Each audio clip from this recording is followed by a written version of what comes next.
Olá pessoal, tudo bem com vocês? Então, dando continuidade para as nossas aulas, hoje a gente vai falar sobre o preâmbulo da Constituição Federal. O preâmbulo vai ser aquele texto que vai introduzir o leitor, o cidadão, ao texto constitucional, tá? E o nosso preâmbulo, ele traz várias ideias muito interessantes a respeito desse texto que foi colocado para a gente, tá? Então, primeiro ele fala que nós, representados por aquelas pessoas, né, que foram reunidos numa Assembleia Nacional Constituinte para criar o nosso Estado Democrático de Direito, tá? E esse nosso Estado Democrático de Direito tem uma destinação específica, que é assegurar os exercícios daqueles direitos sociais e individuais. E tudo isso através dos nossos direitos de liberdade, segurança, bem-estar, desenvolvimento, igualdade e a justiça, certo? Sendo esses ideais, tá, aqueles valores supremos para que a nossa sociedade ela se configure numa sociedade que seja fraterna, pensando sempre, né, no bem-estar não só no do indivíduo, mas dos demais, pluralista, aceitando uma infinidade de ideologias, religiões, todas as ideias que possam surgir, né, aceitar todas as raças, tudo dentro, né, dessa ideia de pluralidade e sem nenhum preconceito, tá? Então já a introdução do nosso texto constitucional traz pra gente que a nossa sociedade ela vai ser livre de preconceitos, tá? E aí ela vai estar fundamentada, né, na harmonia social e ainda se comprometendo tanto na ordem interna quanto na ordem internacional com a solução pacífica de controvérsias. Então a gente sempre vai atuar dentro dos sistemas judiciais para resolver conflitos de interesses ou internacionalmente usando sempre a diplomacia, ok? E aí, né, nós, os cidadãos brasileiros, vamos promulgar a seguinte Constituição da República Federativa do Brasil. Ok? Gente, percebam que eu pulei essa parte aqui, que ele fala sobre a proteção de Deus, tá? Isso foi um deslize do Constituinte na hora de fazer a Constituição. E por que um deslize?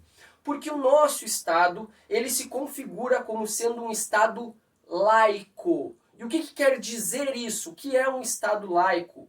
Quer dizer que o nosso Estado não tem uma religião oficial, tá?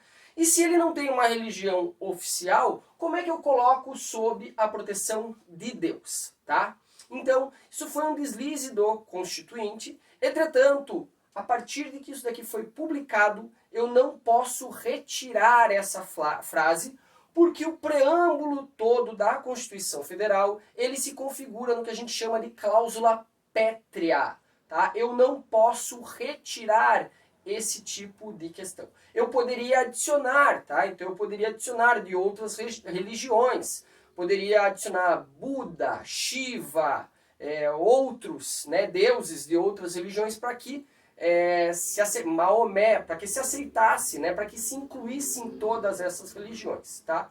Entretanto, ficaria muito estranho, ficaria muito extenso o nosso texto constitucional. Então até o momento nada foi feito em relação a isso.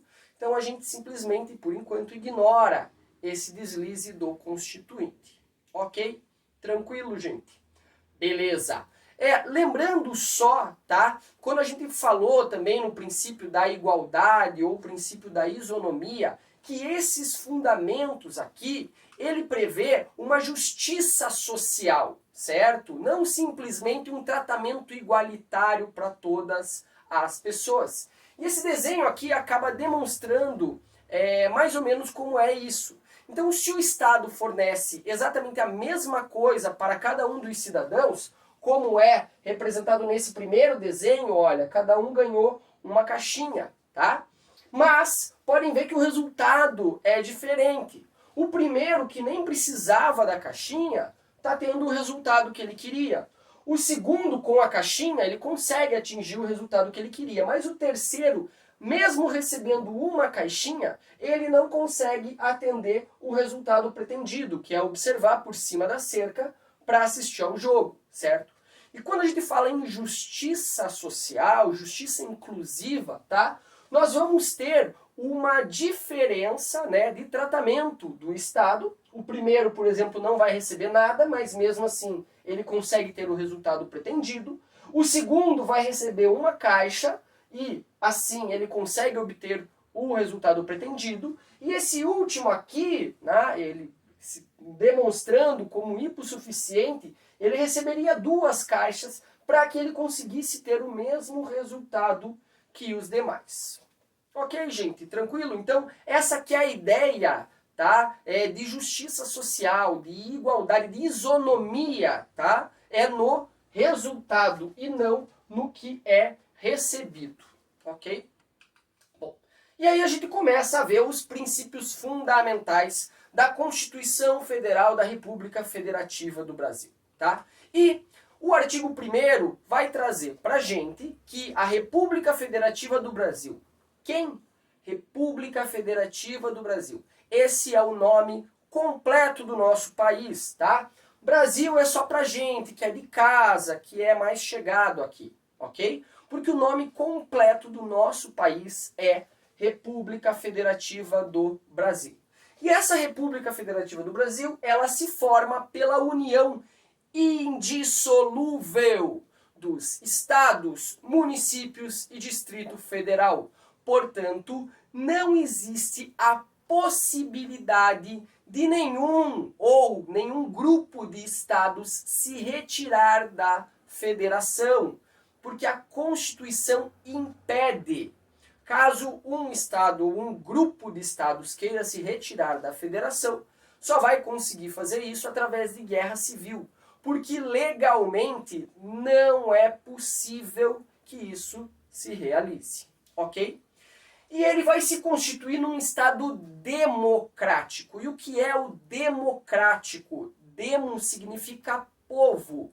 Crático significa escrito, né? Então ele é escrito pelo povo, ele é feito pelo povo, para o povo, ok? De acordo com o poder que a população possui, certo? E aí ele vai se constituir nesse Estado democrático de direito e vai ter como fundamentos esses 5 itens que a gente vai ver a seguir, tá? O primeiro é a soberania. Soberania determina que o nosso Estado ele tem reconhecimento internacional, os outros países reconhecem ele como um Estado soberano e dentro dessa ideia de soberania, a gente aqui no Brasil vai decidir o que a gente faz. Qualquer coisa, qualquer decisão tomada aqui dentro do nosso país, ela deve ser respeitada pela comunidade internacional e aceita pela comunidade internacional, tá? Então quem manda no que acontece aqui dentro somos nós, os brasileiros. Claro que isso é relativizado porque o Brasil se comprometeu internacionalmente com uma série de acordos e de tratados internacionais, tá? Então, desde que sejam respeitados esses compromissos internacionais que o Brasil tem, o que a gente faz aqui dentro é a gente que manda, é a gente que determina, ok? A cidadania. Então, o nosso Estado é formado por cidadãos brasileiros. E esses cidadãos possuem os seus direitos políticos, direitos de personalidade que vão compor a cidadania, tá? Então os cidadãos brasileiros são aqueles, tá, que nasceram no Brasil, nasceram de pais brasileiros ou aqueles estrangeiros sem nenhuma relação com o Brasil que acabaram optando por se tornarem cidadãos brasileiros, tá? Além disso, nós também vamos ter a questão da dignidade da pessoa humana. E esse nome é meio estranho, pessoa humana, ok? Mas ele vem traduzido do direito internacional. E aí, para não fugir, tá, da tradução literal dos direitos humanos, ele acabou ficando, tá, com esse nome, dignidade da pessoa humana, mas é para ter essa correlação com o que se determina internacionalmente pela dignidade protegida, tá? Então nós temos que proteger a dignidade de todos que estão presentes aqui no nosso país, mesmo que sejam aqueles que estão afastados da sociedade, os presos, por exemplo, tá? Então todos merecem ter uma vida digna. O Estado tem que possibilitar, retirar da miséria as pessoas, fornecer um serviço público de saúde, tá? Para manter as pessoas com essa dignidade, certo? Temos ainda os valores sociais do trabalho e da livre iniciativa. Então esses valores sociais do trabalho, eles são uma contraprestação para quem pretende atuar na livre iniciativa, para quem pretende atuar no mercado, ok? Então se eu quero ter uma empresa, se eu quero atuar no mercado, eu devo respeitar os valores sociais dos meus empregados, dos meus trabalhadores.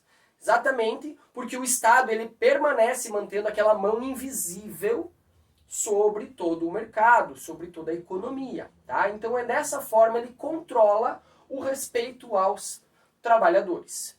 E ainda temos a questão do pluralismo político. O Brasil pode ter uma infinidade de partidos políticos, desde que hajam cidadãos interessados que aqueles partidos sejam fundados. Existem requisitos para que um partido seja fundado.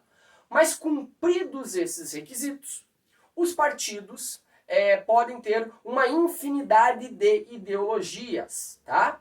Diferente de alguns países, como por exemplo os Estados Unidos, que aplicam o dualismo político. Lá eles têm apenas 2 partidos, democratas e republicanos. Aqui no Brasil não, aqui nós temos mais de 30 partidos registrados. Tranquilo? Bom, ainda temos, tá, no parágrafo único, que ele traz pra gente uma reafirmação dessa ideia que a gente já viu no preâmbulo, já vimos aqui no caput do artigo 1º, e que vai trazer pra gente que todo poder emana do povo, que vai exercer esse poder por meio de representantes eleitos ou em determinadas situações vai poder exercer esse poder diretamente, nos casos de um plebiscito ou até mesmo um referendo, tá? Uma consulta popular, nos termos em que determina essa Constituição, certo? Então, nós geralmente temos representantes que são diretamente eleitos pelo povo. Então nós votamos para os membros do Poder Executivo e do Poder Legislativo. Nós votamos em quem nós queremos que nos represente como presidente, governador, prefeito, ou ainda, né, como vereadores, deputados estaduais, deputados federais e senadores, ok? Então vamos passar para o artigo 2º da Constituição. E o artigo 2º nos traz algo que a gente ouve frequentemente, principalmente nos telejornais, nos noticiários, certo? E eles vão falar dos poderes da União. Nós temos 3 poderes na União: poder legislativo, poder executivo e poder judiciário. E esses 3 poderes, eles precisam se manter independentes e ao mesmo tempo trabalhar de forma harmônica, certo? Para que eles possam juntos, tá? Pregar pelo desenvolvimento do nosso país, certo? E esses 3 poderes, eles são criados para funções específicas, ok? Então o poder legislativo, ele tem a função específica de criar leis. O poder executivo tem a função de administrar, tá? E o poder judiciário tem o poder jurisdicional, ou seja, o poder de julgar, certo? Então o poder legislativo, dentro das 3 esferas, federal, estadual e municipal, tá? Então vai ter vereadores, deputados estaduais, deputados federais e senadores, foram eleitos e o papel principal deles é o de criar leis pelas quais nós, cidadãos, devemos nos guiar. O poder executivo, nos 3 níveis da federação, federal, presidente, estadual, governador, municipal, prefeito, tem uma função administrativa. Ou seja, se o Brasil fosse uma grande empresa, O presidente seria o diretor-presidente dessa empresa, aquele responsável que dá as regras, determina o que o Estado vai seguir, tá? De que forma o Estado vai seguir. Ele vai administrar o país, o Estado ou o município.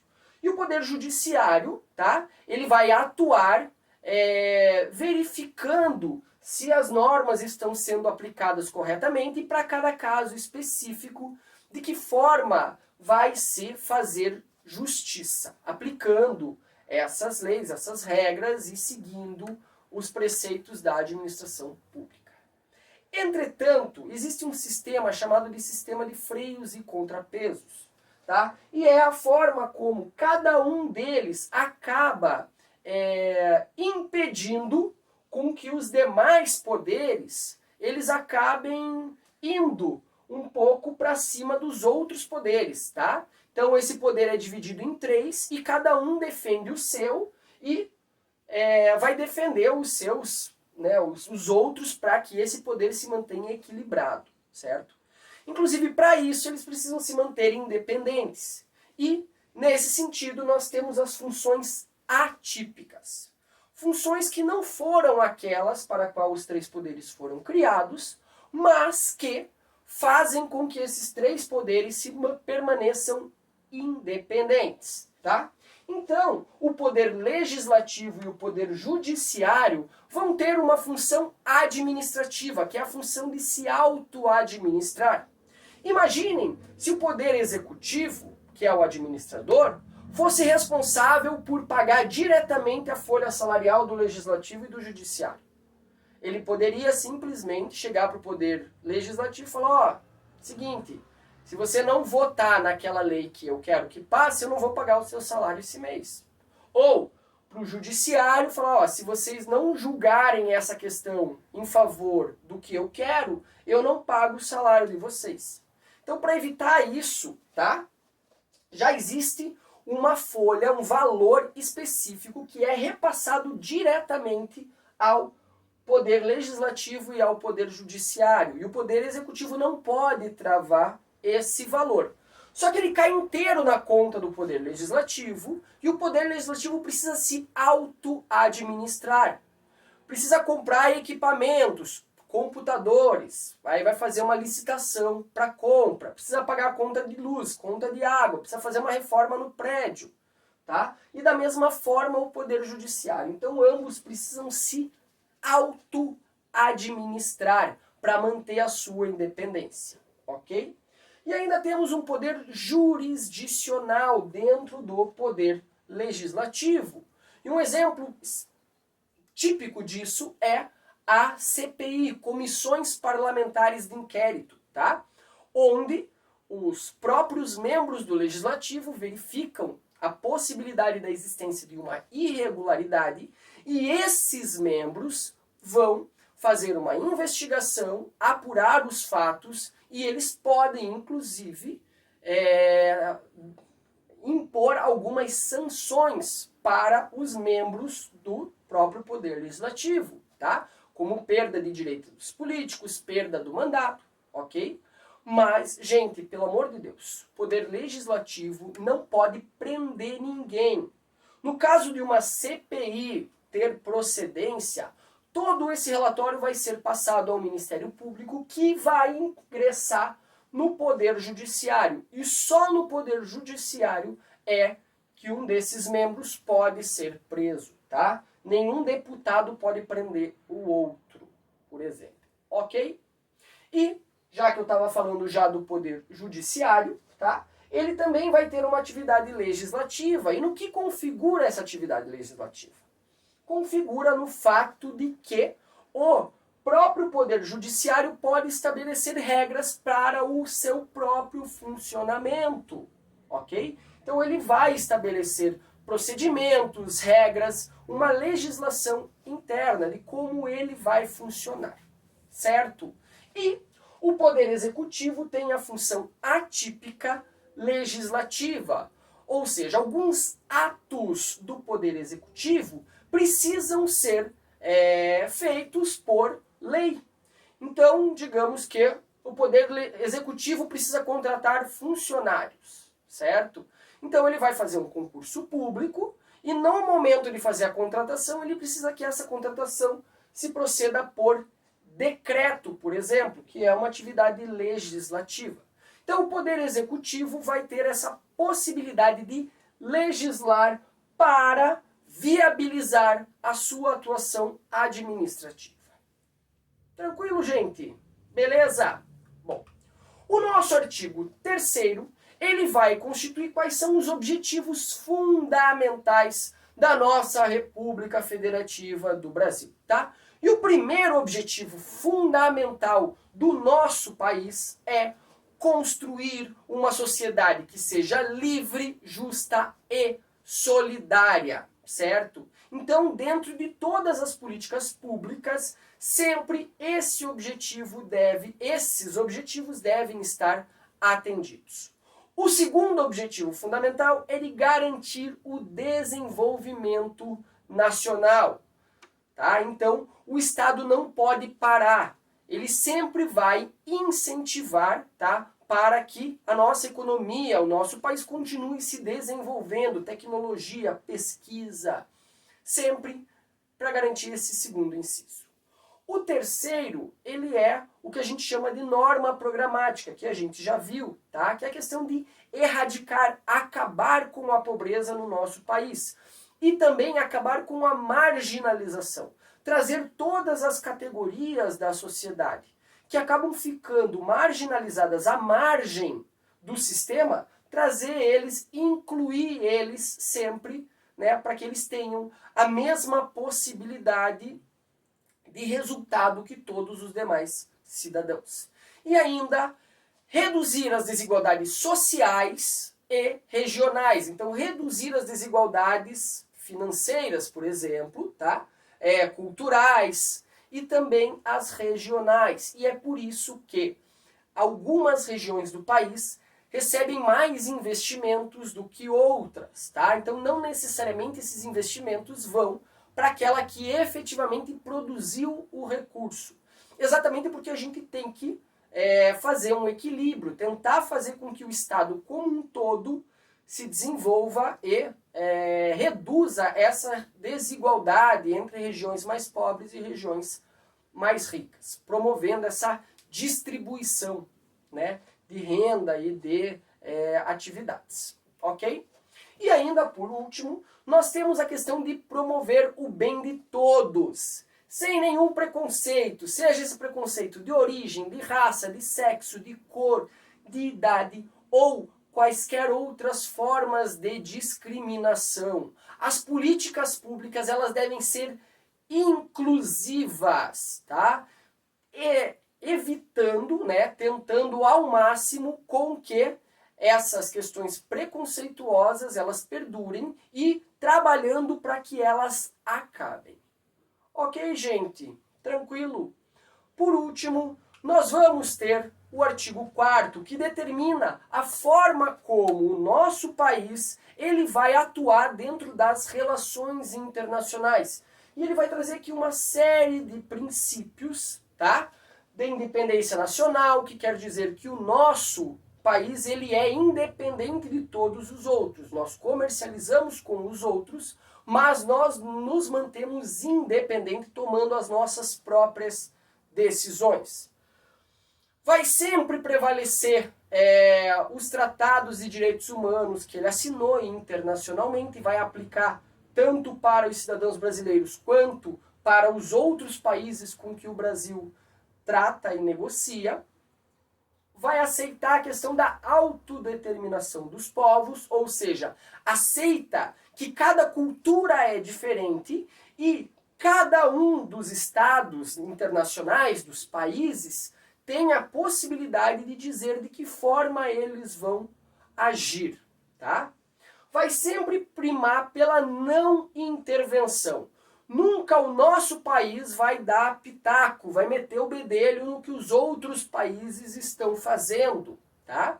E manter a igualdade dos estados, ou seja, para o Brasil, cada país é igual, certo? Então, nós vamos atuar com países pequenos como o Paraguai da mesma forma como a gente atua tá? Em relação a países grandes, como a Rússia, ou com a Austrália, países que têm uma extensão territorial enorme, ou ainda, né, por força comercial também, países mais pobres, né, como por exemplo algum país aqui da África, tá? Eu vou tratar da mesma forma como eu trato países ricos, como a Inglaterra, por exemplo, certo?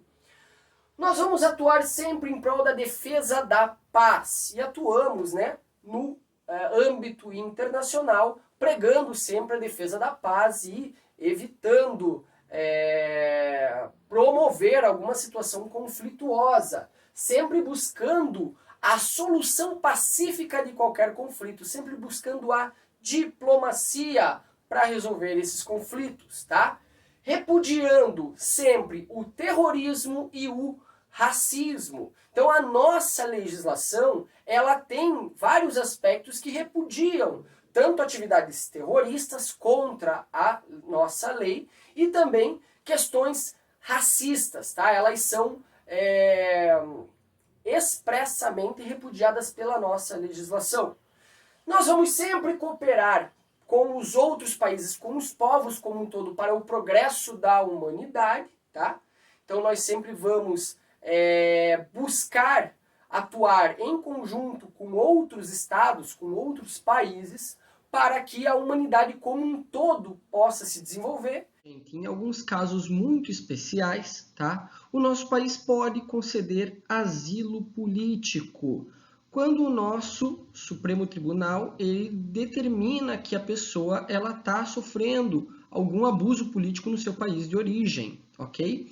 Aí ele vai analisar o caso da pessoa nesse país e verificar se ela realmente tem o direito a esse asilo político, tá? E o nosso parágrafo único ele foi inserido posteriormente na nossa Constituição Federal. Ele traz para a gente que a República Federativa do Brasil buscará uma integração econômica, política, social e cultural dos povos da América Latina. Então, tudo isso com a intenção de formar uma comunidade latino-americana de nações, que é o nosso Mercosul, ok? Então, a ideia desse parágrafo único foi para viabilizar a existência do Mercosul aqui no nosso país.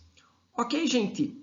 Então, ficamos por aqui na aula de hoje. Um grande abraço a todos e até a próxima!